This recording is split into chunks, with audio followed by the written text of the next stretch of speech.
اب شہباز شریف صاحب اپنے باقی معاملات کو ڈیل کریں گے، دیکھنا یہ آگے کیا کرنا ہے۔ اچھا، ہمارے کچھ بہت سی خبریں چل رہی ہیں، ان خبروں کے مطابق یہی ہے کہ جنرل باجوہ صاحب اسرائیل اور ہندوستان کے بارے میں اپنی پالیسی رکھتے تھے۔ دیکھیں، ملکی پالیسی سیپریٹ ہوتی ہے، کچھ ہر انسان کی، خواہ وہ وزیر اعظم ہے، صدر ہے، آرمی چیف ہے، وہ کچھ اپنی بھی سوچ رکھتے ہیں، اپنی بھی خواہشات رکھتے ہیں۔ لہٰذا اب جو خبریں آ رہی ہیں، جنرل باجوہ جب آرمی چیف تھے وہ کچھ اپنی ذاتی خواہشات بھی رکھتے تھے، اپنی سوچ بھی رکھتے تھے، اس معاملے کے اوپر وہ ذرا تھوڑا سا ہٹ کے سوچتے ہوتے تھے۔ ان کے مطابق یہی ہے، جو لوگ دعویٰ اس ٹائم کر رہے ہیں، خواہ وہ پی ٹی آئی گورنمنٹ ہے، خواہ وہ کچھ جرنلسٹ ہیں، یا ان کا یہی ایک اب کہنا یہ ہے کہ جنرل باجوہ ایک اپنی ایک سوچ یہ رکھتے تھے کہ جی اسرائیل کو تسلیم کر لیا جائے، اس میں کوئی اعتراض نہیں ہونا چاہیے، پوری دنیا جو ہے اس ٹائم تبدیل ہو گئی ہے۔ لہذا اسرائیل کے اندر دیکھیں، بہت سے لوگ یہ بھی کہتے ہوتے تھے کہ جی دیکھیں، عرب ملک جو ہے ہمارے ساتھ کشمیر کے معاملے پہ نہیں کھڑے ہوئے، تو ہم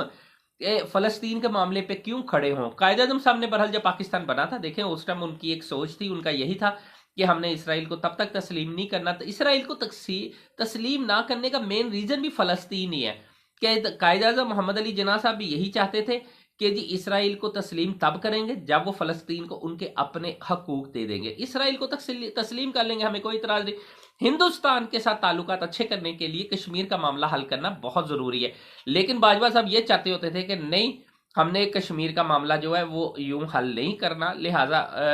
وہ اگر حل بھی ہوتا ہے وہ ایک الگ سبجیکٹ کے اندر رکھیں، لیکن اس کے ساتھ ساتھ مزید جو ہے وہ رکھیں کہ جی ہم نے ہر صورت باقی معاملات، تجارت اور چیزیں، اور اچھی سوچ تھی، اس میں کوئی شک نہیں ہے کہ ہندوستان کے ساتھ کچھ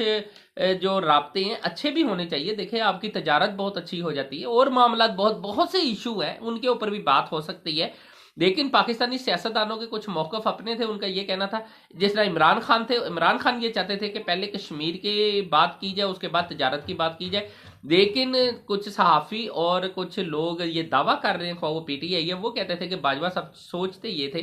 کہ پہلے تجارت اور دیگر چیزیں جو ہے ان پہ بات کی جائے، کشمیر کو تھوڑا سا پس پردہ بھی رکھا جائے، تو اس میں کوئی نہیں ہونا چاہیے۔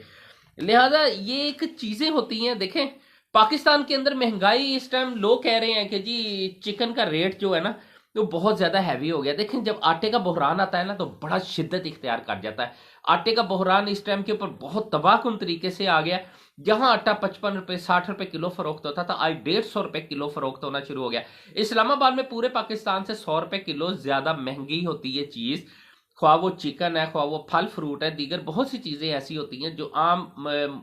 کی ملک کی نسبت اسلام آباد کے ریٹس کچھ اپنے ہوتے ہیں۔ لیکن مسئلہ یہ ہے کہ اس ٹائم کے اوپر جو ایم کیو ایم ہے، انہیں بھی اب جو سیاست دوسری سائڈ کے اوپر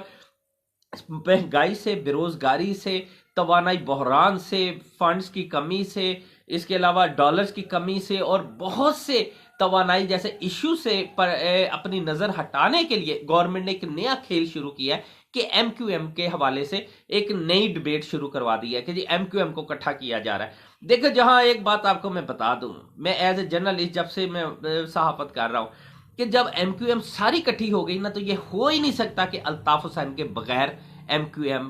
کام کرے گی۔ ایک انڈین فلم تھی، ہم نے اسے دیکھا تھا، تو اس کے اندر ایک ڈائلگ تھا، وہ کہتے تھے کہ ڈر ہماری کامیابی ہے، لہٰذا لوگوں میں ڈر پیدا کرے۔ ایم کیو ایم نے ایک ڈر پیدا کیا تھا۔ بوری بند لاش جب نکلتی تھی نا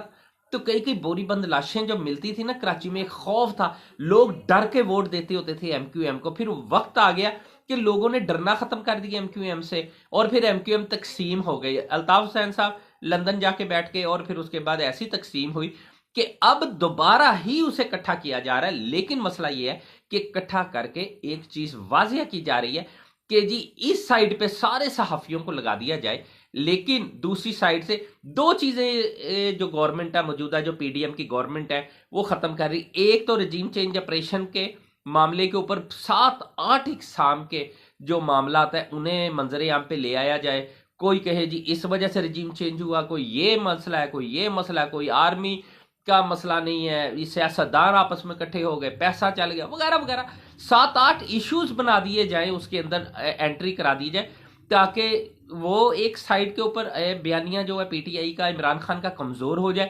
سیکنڈ نمبر کے اوپر جو عوام کو ہے اس ٹائم کے اوپر بحران کا جو سامنا کرنا پڑ رہا ہے، اس سے لوگوں کی نظریں ہٹا کے ایم کیو ایم پہ لگا دی جائے۔ یہ بہت بڑی چال ہے۔ اس لیے کہ آپ کو ایک بات اور بتاتا چلوں کہ یہ پیپلز پارٹی اگر یہ گیم کھیل بھی رہی ہے سندھ کے اندر پی ٹی آئی کو روکنے کے لیے، وہ زمینداروں کو طاقتور کر رہی ہے، تو بڑی بڑی بات یہ ہے کہ دیکھیں 70 کے اندر جب بھٹو نے اپنے الیکشن کے اندر اور اپنے سلسلے کو، یعنی کہ ان کی ایک سوچ تھی کہ وہ زمینداروں کو، بڑے بڑے جگیرداروں کو کمزور کرنا چاہتے تھے، انہیں چیلنج کیا تھا اور انہیں کمزور کیا تھا۔ آج کی پیپل پارٹی جو ہے جگیرداروں کو، زمینداروں کو مضبوط کر رہی ہے۔ وجہ یہ ہے کہ اب وہ وہی ڈائلگ جو ہندوستانی ایک فلم، ایک میں نے فلم جو دیکھی تھی اس کے اندر یہ چیز تھی، پاکستانی فلم ہو، ہندوستان کی ہو، ہالی ووڈ کی ہو، یا کوئی بھی فلم ہو، اس کے اندر ایک ڈائلگ ضرور ہوتے ہیں کہ جو ڈر ہے نا وہ کامیابی ہوتی ہے۔